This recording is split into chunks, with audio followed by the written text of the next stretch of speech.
queridos amigos, bienvenidos. Esto es Nuevas Voces en Agricultura. Más nervioso que la Romy, y yo estaba más solo que el gobierno, pero ya llegó. Está más solo que Democracia Viva. Juli Samita aquí, que la pobre Catalina Peire, que la han sí, ese es el mejor ejemplo. Tirado las cadenas. Impresionante. ¿Cómo estás, Juli Samita? Bienvenido. Muy bien, muchas gracias, Tomás. Corriendo aquí, estacionando a duras penas. Quiero decir que tu auto puede haber pasado pérdida, pero muchas gracias por la invitación y feliz de estar aquí presencial, echando de menos a Luciana Cruzco, que el corazón se me parte en este momento. Esperamos que en algún momento que venía y siempre pone unos estándares tan difíciles de cumplir. Sí, una meta muy alta. Por lo menos que nos esté escuchando. Capaz de estar escuchando la competencia. No, el podcast de ayer probablemente. Oye, les tengo una recomendación, más bien recordarles la invitación que les hemos hecho durante los días para que participen de las iniciativas populares de norma de cara a este nuevo proceso constitucional y en particular para que apoyen la iniciativa Toda Vida Cuenta, de Siempre por la Vida y Comunidad de Justicia, que busca consagrar la protección de la vida del que está por nacer y de las madres en la Constitución. Entiendo, ya estaban llegando como a las 4.000 firmas, necesitamos 10.000 firmas para que pase a ser parte de la discusión constitucional, así que ustedes pueden participar apoyando esta iniciativa popular de norma para proteger el derecho a la vida con su clave única y lo pueden hacer en quieroparticipar.cl. Hoy día es muy sencillo, cambiaron además el link ante la Secretaría de Participación.cl. Hoy día usted se mete a quieroparticipar.cl.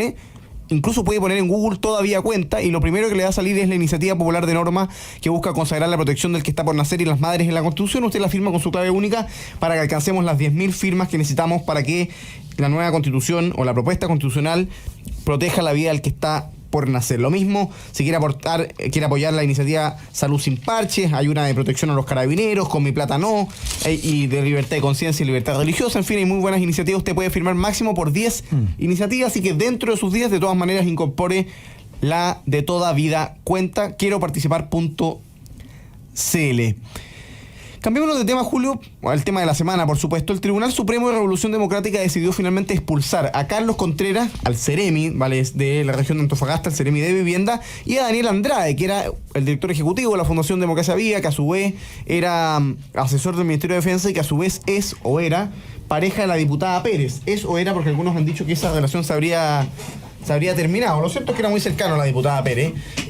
Y finalmente Revolución Democrática decide expulsarlo en un cambio de giro que ha tenido Revolución Democrática en la forma de abordar este problema. No sé si han visto, pero la primera reacción que tuvieron fue la del punto de prensa, la diputada Pérez en el Congreso de los Diputados, en la Cámara de Diputados, con el senador Latorre al lado, con la bancada, es decir, un apoyo bastante corporativo, y a los pocos días hemos visto cómo distintos parlamentarios, distintos colegas de la diputada Pérez, incluso los ministros de Revolución Democrática, el mismo senador Latorre, han anunciado querellas, han dicho que la quieren pasar al Tribunal Supremo, han dicho que le suspendieron la militancia, ahora expulsan al Ceremi y a Daniel Andrade. Es decir, ha caído una crítica bien dura desde la misma Revolución Democrática. ¿Cómo has visto este cambio, Julio Samit?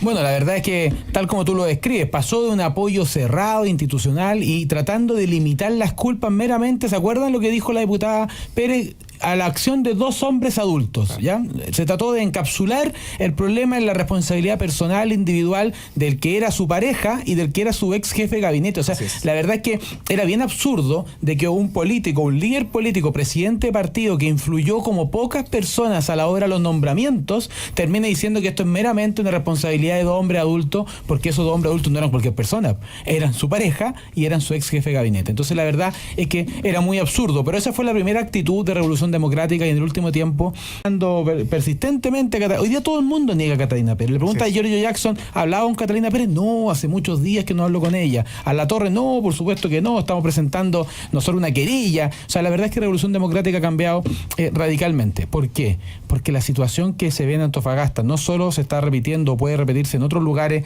del país, sino que es una cuestión bien vergonzosa, que con recursos destinados a las familias más pobres y vulnerables de Antofagasta se pretendiera financiar una fundación partidista como lo era Democracia Viva. Y yo creo que esto, Tomás, viene a coronar más bien una triple derrota del gobierno. El gobierno tuvo una derrota política, que fue el rechazo a sus ideas constitucionales, ese proyecto refundacional que querían para el país. Tiene una derrota evidente en materia de gestión, y lo hemos visto en materia sanitaria, en materia de prevención frente a los temporales, etcétera. Y esa derrota política, a esa derrota gubernamental, se suma ahora la derrota moral. aquellos que decían que venían a hacer nueva todas las cosas, que traían esta superioridad moral, un estándar moral nuevo, han caído en la peor cara de la política, que es la captura del Estado, que es considerar al Estado no como una posibilidad de hacer un bien, de ayudar a las familias más vulnerables, sino verlo como un botín. Y eso es lo que hizo Catalina Pérez. Catalina Pérez puso a su pareja como asesora en defensa, con un sueldo millonario.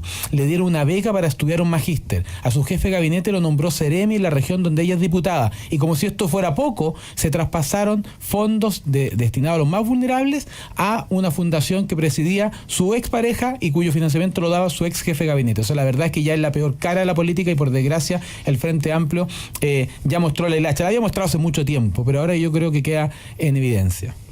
Senador Coque, bienvenido. Gracias. Bien, a pesar de que siempre Julio Isamit, a la menor vacilación, al menor tropiezo, al atraso más mínimo, un minuto retraso, más allá de las evidentes y largas ausencias que él ha tenido, siempre aprovecha el momento. Pero aún así, para que veas también la pequeñez. La pequeñez. La magnanimidad, claro, la magnanimidad de Luciano. Yo voy a coincidir en un 100%. No. A ver, mira, yo creo que acá el gobierno, yo creo que lo que ha hecho es tratar de aplicar, y sus partidos, evidentemente Revolución Democrática, que va en franca decadencia, una suerte de torniquete para que esto no se expanda, ¿verdad? Porque esto la verdad es que puede tener ramificaciones que lamentablemente deja también ciertos heridos donde no debieran estar. Hay fundaciones, efectivamente, y corporaciones, asociaciones que hacen muy buen trabajo en lo social, que llevan muchos años trabajando y que efectivamente hoy día van a ver, al menos en las transferencias más importantes, con el dictamen de Contraloría, van a ver que parte de esa actividad se va a tener que retrasar o se va a tener que suspender, etcétera. Pero también nos invita a reflexionar respecto de el tipo de Estado que tenemos y cómo nos estamos viendo. Cuando yo escucho, y he estado escuchando mucho lo de Mario Marcel en el Chile Day, en Canadá y todo, y vamos a vender esta maravilla de país al que aspiramos en términos muy distintos a los que se habla localmente. Claro. Uno dice, claro, afuera se vende Chile como si fuéramos un país que efectivamente estamos al borde del desarrollo, ofreciendo capacidad precisamente para atraer inversión, para ¿cómo se llama?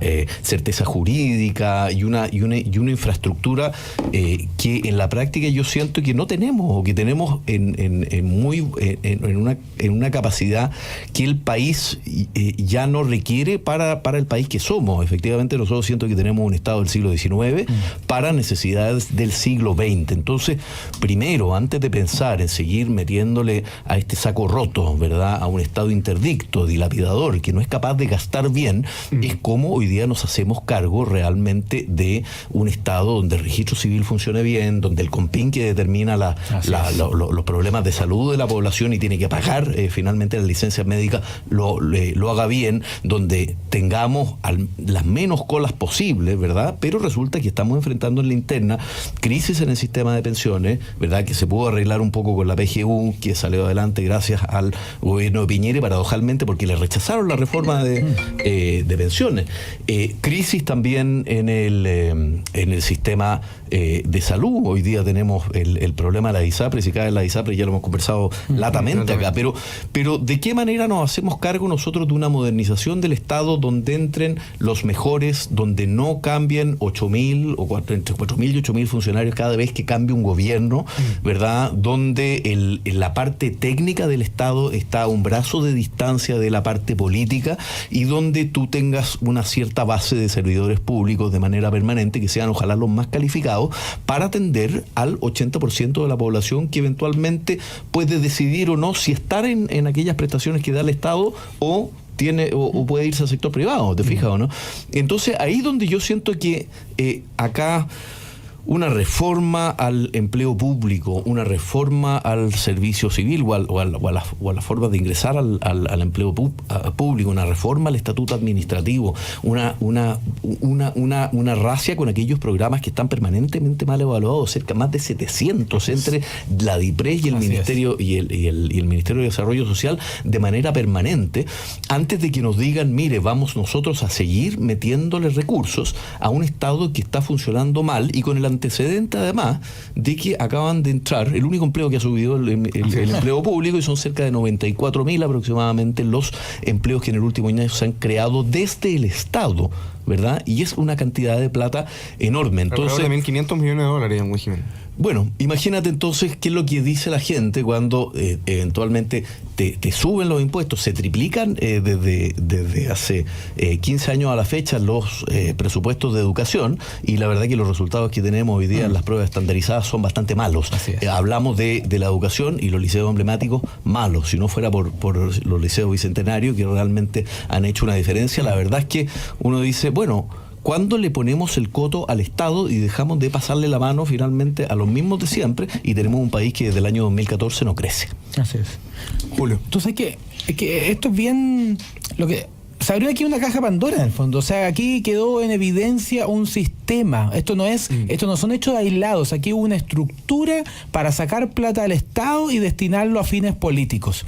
Y es tan descarado que una fundación constituida en Ñuñoa, que tuvo una activa participación como voz del apruebo, que recibió fondos, donaciones para hacer campaña por el apruebo, con sede en Ñuñoa, cuya oficina más no existe absolutamente ni un papel de esa fundación, ni un domicilio, termina ayudando a campamentos de Antofagasta, y casualmente el que era presidente de la fundación, su polola es la diputada de Antofagasta. O sea, ya, esa cara de la política.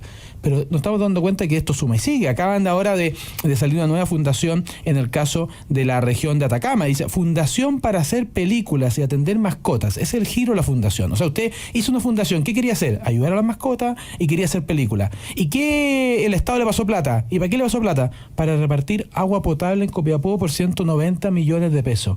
No, esa plata no está haciendo para repartir agua potable en Copiapó. Está haciendo para pagarle el sueldo a los amigos con pinche de los miembros de los partidos de gobierno. Y eso es lo triste, pues son recursos destinados a los más vulnerables que se están desviando para pagar sueldos a personas que querían hacer películas y ayudar mascotas y terminaron repartiendo agua. ¿Por qué? Porque algún conocido tenían, alguna militancia tenían. Y eso es lo terrible y lo descarado.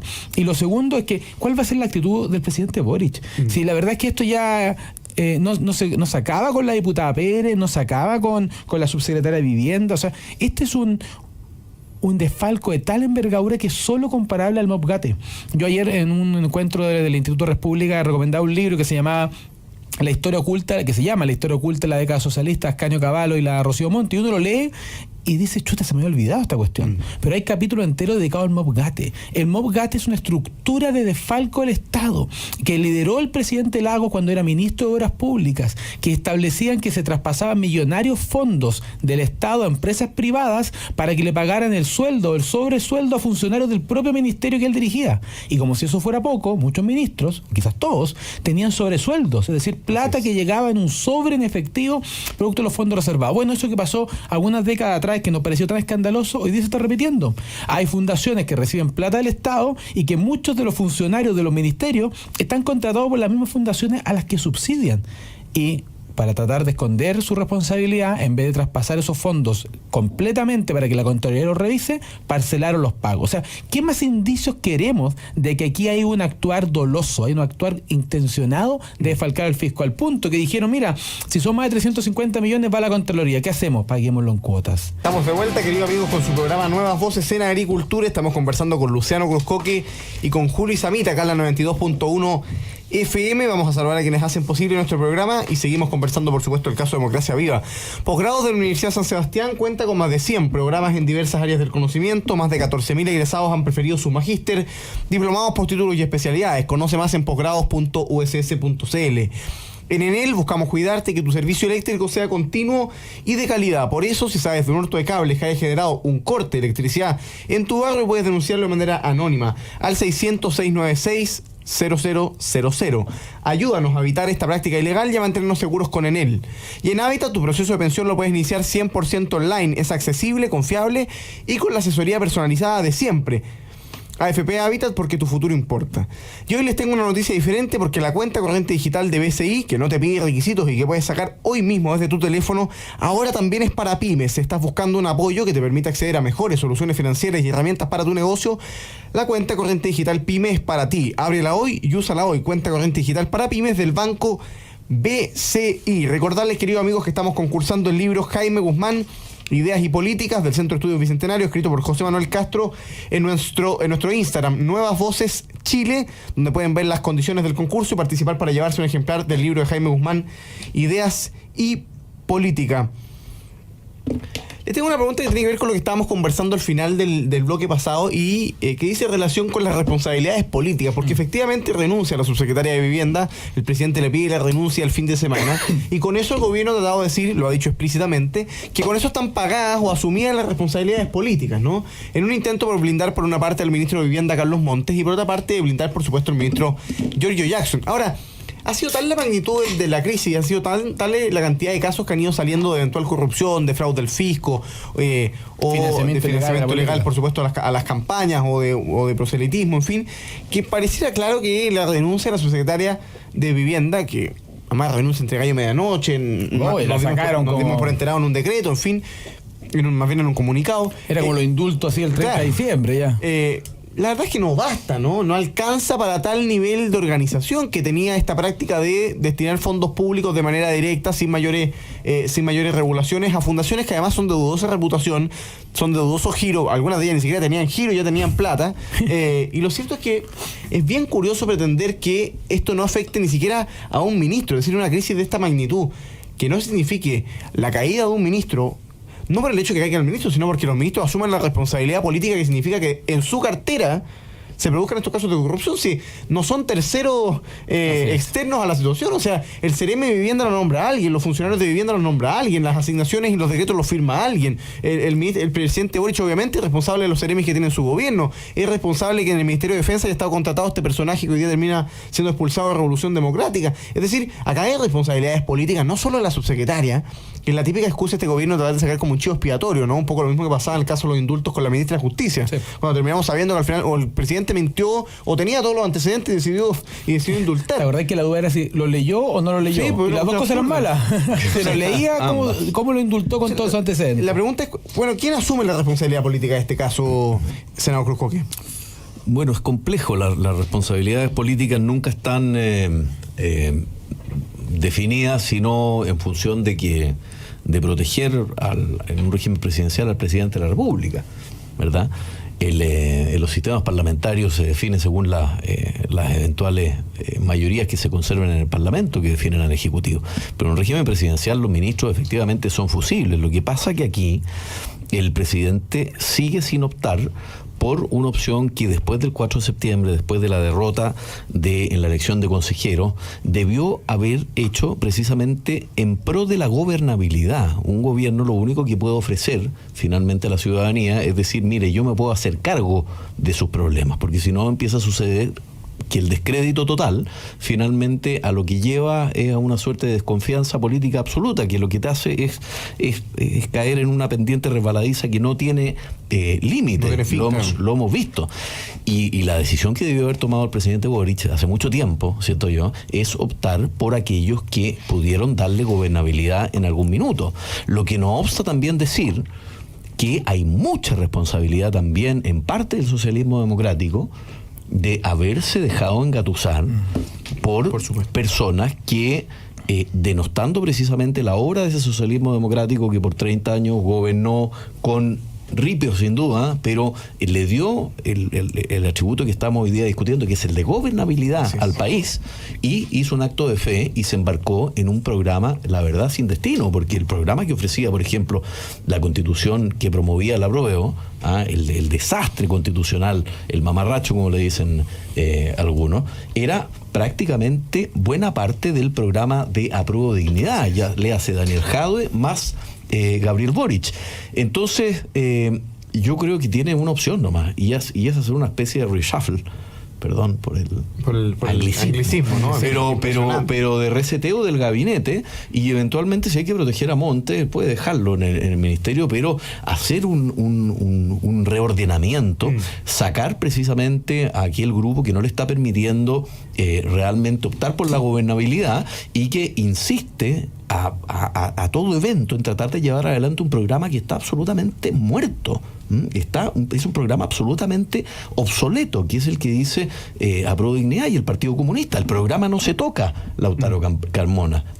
El programa debe mantenerse. Nosotros estamos para grandes transformaciones sociales. Y en pensiones no vas a poder hacer una gran transformación, y en salud no vas a poder hacer una gran transformación, y en materia tributaria tampoco. Vas a tener que hacer ajustes moderados, posibles políticamente, que le permitan al país salir adelante. Eso es gobernabilidad. No prometer, es verdad, revoluciones en cada una de las áreas que tú tomas, sin poder llevarlas adelante y generando más y más problemas, que es lo que se ha producido en el gobierno. Entonces, o el presidente toma una decisión, o la verdad que en esta pendiente resbaladiza que yo señalo, los próximos años de gobierno, que además implican elecciones por venir, municipales, y parlamentarias al año siguiente, va a tener un problema político enorme.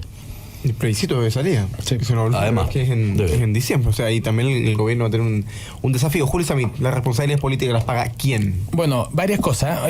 Luciano dijo una cosa histórica. A todos los que nos están escuchando, comentarles que justo en comerciales entró Alejandro San Francisco, saludar, que es historiador, y vale la pena mirar un poquito la historia. La izquierda no renuncia nunca a su proyecto. Tanto es así que ahora que estamos a los 50 años del 11 de septiembre del 73, la izquierda viene a decir que el proyecto de la Unidad Popular sigue plenamente vigente y sigue vivo. Y eso es lo que dicen las voces de izquierda hoy día. Y si 50 años después el proyecto de la Unidad Popular, la izquierda quiere seguir manteniéndolo vivo, ¿qué nos hace creer que el proyecto refundacional que presentaron los chilenos hace menos de un año ya lo dieron por muerto? La verdad es que las ideas que inspiraron el proyecto constitucional son las que de verdad mueven al Frente Amplio. Cuando la izquierda extrema tuvo todo el poder para poner por escrito lo que pensaba, lo hizo. Lo presentó como un borrador constitucional y los chilenos felizmente lo rechazaron. Entonces no hay que cegarse y no hay que ser tan ingenuo de creer que la izquierda, mira, perdimos, vamos a respetar la voz del pueblo y simplemente cambiamos de opinión. No es así. La izquierda funciona con una lógica a largo plazo. Lo segundo, respecto a la responsabilidad, Tomás, yo creo que aquí el presidente de la República, esta es una crisis tan grave y que hemos tenido tantos problemas en este país y este gobierno hace agua por tantos lados que al final ya uno no puede estar pidiéndole cambio de gabinete a cada rato. Pero este tema que ves que es moral, ¿sí? Aquí estamos en presencia de un partido de gobierno que es el eje del Frente Amplio, que es Revolución Democrática, que tiene como principal líder Giorgio Jackson, que se autodonaba parte del sueldo. O sea, tuvimos a un diputado de Revolución Democrática, Giorgio Jackson, predicándonos permanentemente que donaba la mitad de su sueldo, para descubrir después que en verdad esa plata la guardaba en una cuenta corriente para su campaña a la reelección. Y a eso le llamaba donación, porque a mí alguien me dice, oye, que doné la plata. Chuta, pensé que se la dio a la Teletón, pensé que se la dio al Hogar de Cristo, no pensé que se la dio su propia campaña, se la autodonó. Y después tenemos el caso común, a la candidata Karina Oliva, la gran candidata, líder del Frente Amplio para ser gobernadora regional metropolitana, que gasta 50 millones, o dice que gastó 50 millones de pesos en un desayuno. ¿Para qué? Para estafar al Estado en la devolución de plata por voto. Eso es lo que quería hacer. O sea, quería sacar más plata de lo que en verdad gastó. De lo que correspondía. Entonces tuvimos a Revolución Democrática, Giorgio Jackson donándose su propio sueldo a sí mismo. Tuvimos después a Comunes celebrando desayuno de 50 millones. ¿Para qué? Para joderse al fisco y sacarle plata. Y ahora tenemos este escándalo de que sacan plata a los más vulnerables para financiar fundaciones. Entonces, si este escándalo moral no tiene responsabilidad política, entonces la pregunta es ¿qué cosa? Está bien, un tema es que sean incompetentes para administrar el tema sanitario, que sean poco previsores para enfrentar las inundaciones, pero aquí no estamos hablando de que un tipo no previó que iba a llover, como se lo decía todo el mundo, sino que metió las manos, que quiso ayudar a su pololo, quiso ayudar a su jefe de gabinete, etcétera, etcétera, etcétera. Entonces yo creo que esto tiene que ser un cambio de gabinete. Ahora, ¿por qué digo el cambio de gabinete? También por querer dar una ayuda, porque si no te va a estar desangrando. ¿Qué es lo que tuvimos los últimos días? Tuvimos la denuncia de desvío de fondos, probablemente desvío de fondos para financiamiento de candidaturas, como dijo el CERVEL, y además la Contraloría le suspendió la toma de razón de todos los convenios del Estado. O sea, un gobierno no puede trabajar sin eso. Entonces, o el gobierno da una señal muy clara, que no es, cuando yo quiero una señal clara, no lo hago a las 11 de la noche como sacaron a la subsidiaria de vivienda, lo hago a viva luz. El presidente es bien bueno para frases rimbombantes en puntos de prensa comunicacionales, pero a la hora de los que hubo, las decisiones las toma entre gallo y medianoche, y eso es algo malo porque estamos viviendo una crisis de confianza en que no nos gobiernan. Y si la crisis de confianza, cuando Cuando alguien defrauda esa confianza, lo paga escondido en la noche, solamente agrava esa crisis en vez de enfrentarla. Yo creo que el presidente tiene oportunidad de enfrentarla, ya sea manteniendo el gabinete y asumiendo los costos de la gente como Giorgio Jackson o como el ministro Montt ahí, o bien cambiando el gabinete y dando señal más potente. Y hay un punto, Julio, ahí que yo quiero complementar. Estos problemas que la gente probablemente no los ve hacia afuera, porque uno lo que ve son estas cabezas parlantes en televisión, donde curiosamente hay algunos que no aparecen. Si ustedes ahora hay varios que están desaparecidos. Que no, pero al interior, oye, existiendo esta tesis de los anillos en el gobierno, de los grupos que son más cercanos al presidente. Las órbitas. Oye, al interior de un equipo que forman 22 ministerios, si tú no tienes la capacidad de trabajar en conjunto para objetivos comunes, porque tú sabes muy bien, y me imagino que en bienes nacionales sobre todo te debe haber tocado mucho, que tú intersectabas con intereses, qué sé yo, de minería, de vivienda, para qué decimos nada, etcétera, del Servio, de defensa. Tú tienes que interactuar con el otro ministro. Si el otro ministro resulta que es del lote de frente, que está siendo afectado políticamente, lo que se te produce es un colapso de gestión, de agencia al interior del gobierno. Entonces todo esto hace que precisamente todos los problemas de política pública, de solución de problemas que agravan, que hoy día están afectando a la población, se agravan. ¿Te fijas? Entonces, ojo, que si no hace ese cambio, la verdad es que la gobernabilidad interna se le va a hacer muy difícil. Pero puede ser como cortita, porque dijimos que todo el mundo está mirando a Carlos Montt, porque evidentemente es responsable, si es el ministro, o sea, aquí es su cartera. O sea, claro, si no es Carlos Montt, pero dices, no, que mira, si Carlos Montt se puede quedar. No, yo creo que Carlos Montt tiene que irse, mira. Pero no basta. Pero no basta. Lo que te digo es que la solución es más estructural. Yo estaba en bienes nacionales.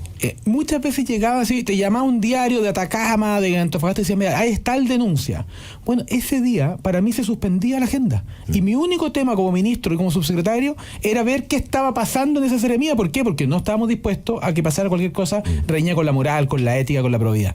Pero no puede ser ahora que se descubra esto y el ministro dice, no, es que no tenía los antecedentes, pero si lleva una semana, 2 semanas esta denuncia. Entonces, si a mí alguien me está diciendo, se están robando la plata de Antofagasta, se acabó toda mi prioridad, mi única prioridad es ese y cada tema. ¿Cuánto te reúnes con los seremis? Además, por supuesto, pues además, cuando renunció la subsecretaria, ella dijo que hace 50 días le había llegado esta denuncia, que ella estaba recabando antecedentes y que no había cansado de ponerse a la disposición del ministro. O sea, ella está asumiendo una labor investigativa impresionante. O sea, con razón tenemos 600.000 viviendas que faltan. Sí, ella ya recabó los antecedentes, pero no alcanzó a pasárselo al ministro. Basta que el ministro lo revise y los transparente. O se lo entregue a la Fiscalía. ¿Cuáles son las irregularidades? Que las ponga a disposición de la justicia, que nos diga cuántos funcionarios públicos que están contratados en el Estado, en el gobierno, en reparticiones del gobierno, tienen a su vez sueldos en fundaciones y además siendo ellos mismos los encargados de transferir los fondos a las fundaciones al final. Si esto es grotesco. Pero que el gobierno transparente la realidad, porque mientras se sigue escudando en esta idea de que no paguen justo por pecadores y que las responsabilidades políticas ya están asumidas y que son casos aislados y como si el chivo expiatorio vaya a ser la diputada Pérez, no, acá hay un modus operandi enclastrado en el Estado que es muy grave. Hagamos una pausa porque si no nos van a matar y a la vuelta volvemos con el último bloque de conversación acá en Nuevas Voces. Oye, muy buenas tardes, estamos aquí retornando. Durante 30 segundos Tomás Bengolea me permitió ser el conductor del programa y quiero hacer una distancia, un matiz respecto a lo que Tomás había planteado durante tanto tiempo. No, solamente comentarles que Tomás fue a resolver algo de un auto. Espero que los seguros comprometidos operen. Estamos falto de estacionamiento, así que parece que los múltiples auspiciadores aquí no van para arrendar más estacionamiento. Están falto aquí, está todo el mundo estacionado en cualquier parte. No, que 10 metros, para la próxima. O hacer programa por Zoom, ¿no? Todos los días el tema de los estacionamientos ya es un poco agotador. Oye, no reclames porque Julio Samit está atentamente dispuesto a venirse en metro, a tirarse en paracaídas, a caminar, a trotar para llegar a este programa, si fuera necesario. Ayer había un taco tremendo, llegué tarde a una actividad, tuve que bajarme antes y correr. Es lo más indigno que he hecho del último tiempo, o más peligroso, porque desde que hice la posición invertida en octavo básico, fue las dos cosas al mismo tiempo. Sí, ambas. Pero peligroso, no. Y dije, esto es lo más peligroso que he hecho desde que hice la posición invertida en octavo básico. Puta, casi me ahogo, una vergüenza. Pero bueno, sigamos, por favor, Tomás. Oye, yo tengo una pregunta, nos quedan pocos minutos de programa. El caso convenio me parece mal. El ministro Marcel está absolutamente obsesionado, y buena parte del gobierno, con sacar adelante estas reformas ideológicas como la de pensión y la tributaria, ¿no? Que en definitiva son ambas reformas tributarias. Una pretende subir un impuesto al trabajo, como significa que la cotización adicional vaya a un fondo estatal, es subir el impuesto a los trabajadores, obviamente la cotización adicional. Pero por otra parte, la reforma tributaria, el gobierno quiere insistir con ella y quiere ir con 2/3 en el Senado y no está dispuesto a sacarla. Y me parece que el caso convenio, el caso Democracia Viva, lo que fuese, es un verdadero tiro de gracia a cualquier reforma que pretenda aumentar los impuestos con un gobierno que despilfarra la plata de esta manera. Yo le pregunto a los que nos están escuchando, ¿usted estaría dispuesto a pasarle más plata, parte de su ingreso, a un gobierno que se la gasta en fundaciones truchas para hacer campaña? O sea, parece evidente que los chilenos no van a tolerar algo así. ¿Cómo ven en qué pie queda la reforma tributaria? Que en una de esas te entra al Senado, o senador Cruzco, que usted la va a entra al Senado, porque este proyecto efectivamente, como bien dice Julio, es una insistencia. Y la insistencia ya no requiere de la mitad, que era lo que requería para ser aprobada en la Cámara, que fue rechazada además. O sea, tuvo menos de la mitad. Requiere 2/3, es decir, 30 votos. ¿Verdad? Y lograr 30 votos en el Senado es muy complejo, muy difícil, porque primero se eligió un Senado con 25-25, pero en la práctica hoy día hay una oposición de 27-23. Claro. Por ende, en el mejor escenario, él tiene un tercio o poco más, pero yo lo veo complejo, lo veo complicado por varias cosas. Primero porque todavía el ministro no ha sido capaz de aclarar en qué se van a ocupar los recursos. El discurso del 1 de junio nos enteramos que era para pagar la deuda histórica, que son 18 mil millones de dólares, ¿verdad? Eso es lo que aparentemente es la deuda histórica, pero no se ha aclarado si se va a pagar, si se va a pagar parte, si no se va a pagar parte de la deuda histórica de los profesores, que no estaba además en la reforma original. Por supuesto que no. Se dijo que se iba a pagar, no se sabe si parcial o totalmente, el CAE, que es otra cantidad de plata enorme, que tampoco estaba en lo inicial. Se dijo que era para terminar las filas en los consultorios. Otro signo de interrogación, porque no sabemos cuánto cuesta eso. Se dijo que era para financiar un sistema de cuidados, que es el proyecto estrella de Giorgio Jackson, ¿verdad? Que hoy día, entiéndeme, que un programa que esté liderado por Giorgio, la infancia hasta la muerte, en cuidado a las personas y la discapacidad, etcétera, y que tiene hoy día en el presupuesto nacional 70 mil millones de pesos. Eso es lo que tiene en la partida presupuestaria, ¿verdad? No flota por ninguna parte. No sabemos cuánto va a costar. Entonces, son todas cosas que no se han detallado. Que lo único que más o menos sabemos con cierta certeza es que quieren aumentar la PGU de Piñera, de los 200 mil pesos a 250 mil pesos, y mejorar, qué sé yo, a quienes han subcotizado, particularmente mujeres, etcétera. Pero tampoco tenemos una noción de cuánto va a costar eso. Entonces, yo lo que creo es que el gobierno debiese sabiamente tener una sola discusión, larga, ¿verdad?, para, en materia de pensiones, en materia de salud, que tenemos otra crisis, ojo, no nos olvidemos de los proyectos de salud y del problema del fallo de la Corte Suprema, ¿verdad?